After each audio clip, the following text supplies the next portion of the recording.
इस वीडियो में हम लोग सॉल्व करेंगे एनसीईआरटी के एक्सरसाइज 5.6 का क्वेश्चन नंबर 6।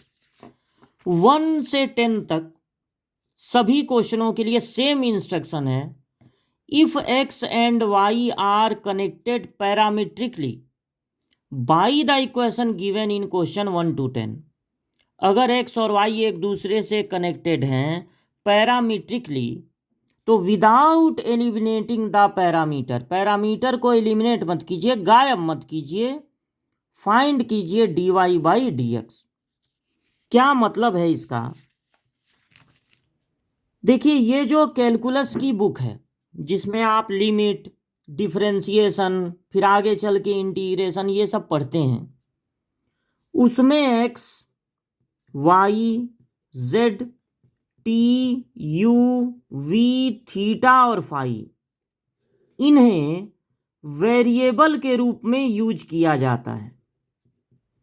अगर लिमिट के किसी क्वेश्चन में, डिफरेंशिएशन में, इंटीग्रेशन में ये सब आपको दिखें तो क्वेश्चन में आपको बताया नहीं जाएगा, आपको खुद समझ जाना है कि ये सब क्या है, वेरिएबल है, ये सब वेरिएबल है।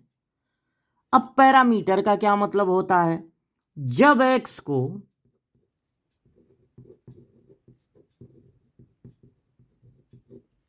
और वाई को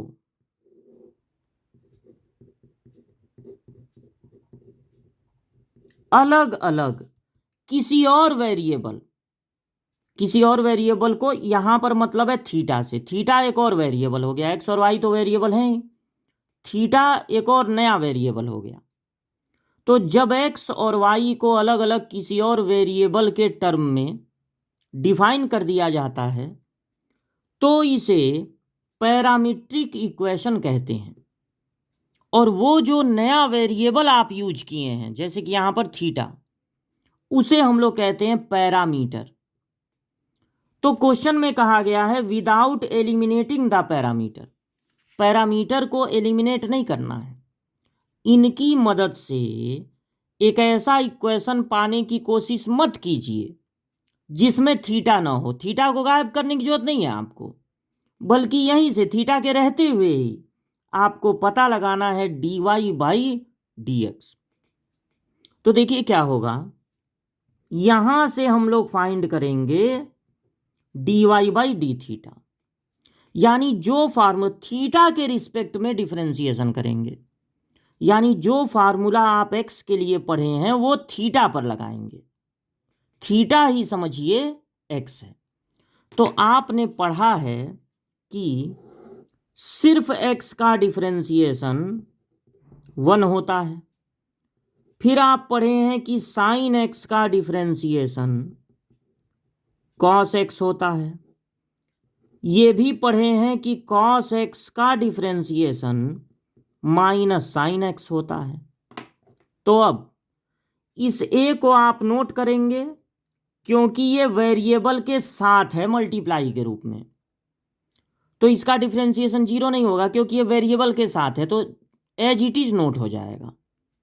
थीटा पर रूल लगा रहे हैं तो थीटा को समझिए एक्स है, सिर्फ एक्स का डिफरेंशिएशन क्या होता है 1, माइनस लगा दीजिए, और साइन एक्स का, थीटा को एक्स समझिए, और किसी और चीज से एक्स्ट्रा से मल्टीप्लाई भी नहीं करना पड़ेगा क्योंकि रूल तो थीटा पर ही लग रहा है। तो साइन थीटा का डिफरेंशिएशन हो जाएगा कॉस थीटा, जैसे साइन एक्स का कॉस एक्स।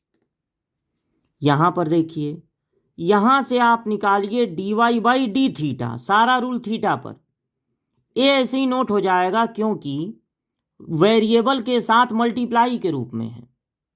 1 का डिफरेंशिएशन 0 होगा क्योंकि 1 एक कांस्टेंट है, और कॉस थीटा का डिफरेंशिएशन होगा माइनस साइन थीटा, तो यहां पर क्या आ गया, माइनस ए साइन थीटा।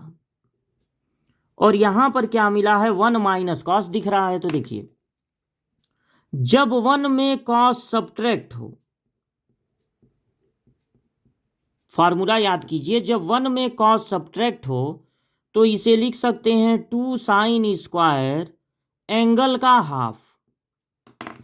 तो 1 में कॉस सब्ट्रैक्ट हो रहा है, इसे लिख सकते हैं 2 साइन स्क्वायर एंगल का हाफ। और देखिए एक और फार्मूला होता है, जब यहाँ एंगल का हाफ हो ही गया है तो साइन 2a का फार्मूला होता है 2 साइन a कॉस a। ये भी एंगल को क्या कर देता है, हाफ। तो इस फार्मूले के अकॉर्डिंग साइन थीटा को लिख सकते हैं 2 sine theta by 2 cos theta by 2। अब dy बाई डी थीटा को डिवाइड कर दें अगर आप dx बाई डी थीटा से, तो डी थीटा कैंसिल हो जाएगा और आपको dy बाई डी एक्स मिल जाएगा।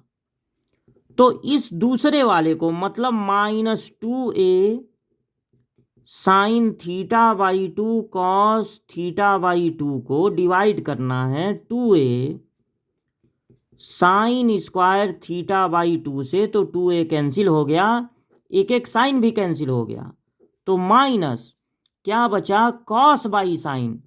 कॉस बाई साइन होता है कॉट, तो माइनस कॉट थीटा बाई 2 आपका आंसर हो जाएगा।